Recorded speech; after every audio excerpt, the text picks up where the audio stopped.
My respect levels for Goro right now just went through the roof. And the reason for that is because this man was not having any of that dense, stupid, protagonist type crap that we normally see in romance rom-com like series.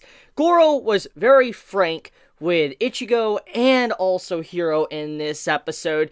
Normally, when you have a plot point to where, like, the side character that helps out the MC, and he's in love with one of the main female characters, usually there's a big dispute that goes on. There's some jealousy, and then there's some hatred thrown in there, and eventually the character that always seems like he was a good guy just starts showing a very different pattern. He starts acting different, and it is a normal, thing that does happen in everyday life. However, it's something that happens a lot in rom-com romance series, and so with Goro obviously loving Ichigo, we knew it was bound to eventually happen, or he might start showing signs that he loved her, or he wanted to be really close with her, and he might even start showing jealousy towards, how Ichigo feels towards Hiro, and he might start, directing anger towards him. But that did not happen. Goro was a man, an adult, walked up to Hiro and was like, look, I'm probably in love with Ichigo. I'm probably in love. And he's like, now that I got that off my chest, I'm just gonna lay down. And that scene was fantastic. And because it was so quick, he just said his feelings straight and simple. There was no way you can misinterpret what he said. He was just very quick about it. He made sure everybody could comprehend it, and he was done. And that I appreciate, because there's so many characters I have seen that don't say their words properly, and many just misunderstand it. It causes, some melodrama, and that was not the case. So, like I said, just respect towards Goro just for that alone. But it doesn't just stop there. Goro also goes even further to actually state to Ichigo that he is in love with her. He's like, I think I love you and all that. And he's like, I don't need an answer right now. I don't need you to, come and say that you love me too. I wanted to get that off my chest. I wanted you to know that I love you. And it's very apparent that Ichigo knows somewhat what those words mean. The way her reaction was in that scene, she's very aware that the word I love you is different from, hey, let's be partners, and, being this frank. It's very different. And I do like that. It just shows how, Ichigo has become very aware or what I love you means, and Goro's now starting to comprehend it as well, and for him just to say something like that straight up to Ichigo, also major respect, because the man, once again, wasn't being a dense pro-tag. He just said how he felt, and he didn't try to hide it, because normally, if, certain writers wanted to make this, tense or really drag out drama or whatever, they would have killed off Goro, and then maybe Ichigo would have eventually found out that Goro was in love with her after he was already dead. I feel like that is what normal writers would have done, and so I'm just thoroughly surprised with how this episode turned out, because of just all the themes, the flags, and all of that. I'm just incredibly shocked. But I just want to give props to everyone that worked on this episode, to the animators, to the, the storyboard and all that, just everyone that worked on this episode of Darling in the Franxx. I don't think they could have done a better job. It was fantastic when it came to certain character development, to certain little key scenes that kind of emphasized what to expect from the episode or future episodes. I just want to say props to them. For the past few episodes now, we've had a lot of slice of life type themes. I mean, we've had some serious moments here and there to where the tone shifts, but overall, we have had some very slice of life-ish episodes, and they're not really action-packed. And when you see the episode kind of start off with this storm type, Klaxosaur popping up, I'm like, this is obviously the storm. And the old saying, the calm before the storm? The previous episodes were the calm, and this was the storm coming in. So I'm like, is this the episode? Is this the episode where a character dies? That's what I was feeling when I started this episode. I'm like, is Goro, is Ichigo, or one of these two characters going to die? Since it was a Goro-themed episode, I'm like, he might die, or maybe Ichigo was going to sacrifice herself for Goro. I thought something like that was going to happen while this episode was going on, because there's just so many references to, the calm before the storm, and then, the storm was this episode.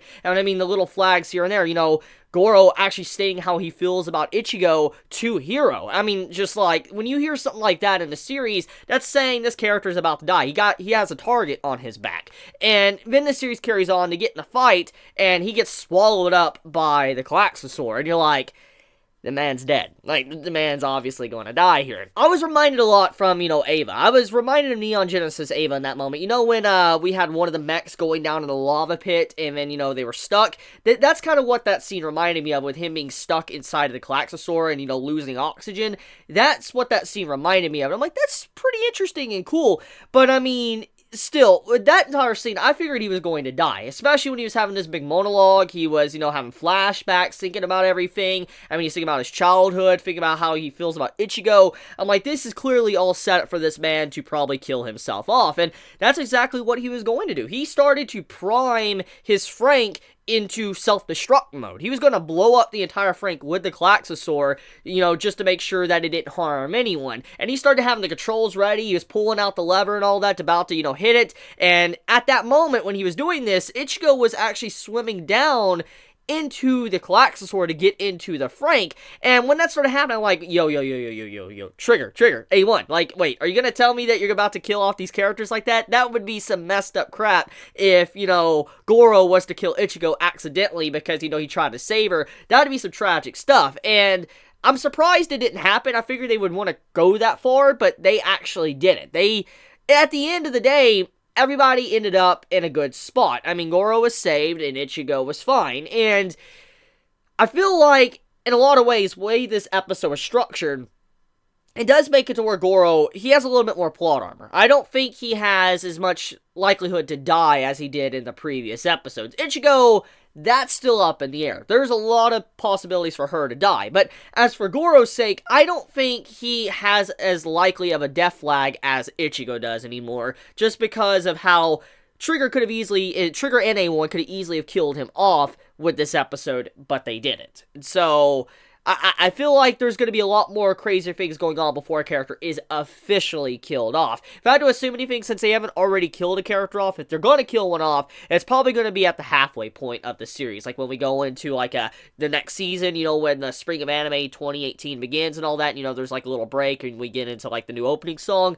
I'm assuming if they want to kill off a character, they're probably going to do it right before that happens, right before the new opening. That's the thing I can see that could be likely possible, but I want to stop that discussion for now. I do want to point out that it was very obvious that the animators of this episode wanted us to look at the scene with the FranXX inside the Klaxosaur as if it was like a child, a baby. Because did anyone else get like that feeling that that was like, a baby in the mother's womb? That looks exactly like what a baby would look like, or a fetus or whatever, inside of a womb. I'm like, that's what it looks like to me. And so I wonder if that's like some reference or, a foreshadowing to maybe how Klaxosaurs are made or whatever, or how, FranXX are made. But I just wanted to point that out, that it was clear as day that the animators of this episode wanted us to view that scene as maybe some form of womb scene that, the mech was in, like, the womb of the monster. Let's talk about the flashbacks, because that's some pretty important stuff, and I feel like it's going to hold a lot of weight for the future. Number one, I don't know how many people noticed this, but, the adults in Goro's flashbacks, they were very useless. And what I mean by that is, they were watching kids beat the crap out of Goro. And we know that there was adults there. There were scientists or whatever, and they were holding pads, like, little notepads and all that, and they were writing down on it, and they were just watching. And it's very obvious by the way that was done. It was kind of like scientists taking research and all that, just, looking and testing and experimenting with these kids, trying to see what happens in this environment, because they didn't even try to step in and help out Goro. They were allowing Goro to get beat up and all of that, and everything to go down. Which shows that they didn't intervene in any, like, physical, abuse scenes that were happening, like fights and stuff. So that's interesting. But also, to go one step further as well, all the children, they had collars on their neck. And I was like, wait a minute, they don't have collars in this day and time. Like, in present time, they don't have collars. But in the past, they did. They had their numbers on the back of them and all that, but they had collars. And it made me wonder what that meant. It made me wonder if the reason why these kids had collars on was to keep track of them. Like, it reminds me of some Promised Neverland type stuff. I wonder if those collars were on to make sure they didn't escape or whatever. And that's what I'm assuming, because it's clear that they were in some form of facility that they couldn't normally leave. They were in this room where a bunch of kids were. I'm just like, this reminds me a lot of what would happen if they're trying to experiment with children. And it's already been, implied that these children are very different. For one, Now, to where they're a test team, but number two, we also know that they might not be able to live to adulthood. It's been stated that there's no adults, there's no adult parasites. So either they die at a certain age because they can't live that long, or they just always die because the missions are just so extreme, they will die. Or maybe, someone else just takes them out. Maybe the adults and Pop and all that take them out because they've lived too long. Whatever it may be, though, I feel like that backstory, that flashback we got with Goro was very important. It was more important than just Goro himself. It was really just showcasing kind of what all the children had to go through when they were growing up. Let me know your thoughts in the comments below. If you enjoy my content, please subscribe. If you like this video, please leave a like. And I love you guys. Have a wonderful day or not wherever you live. Please be safe. Chibi out.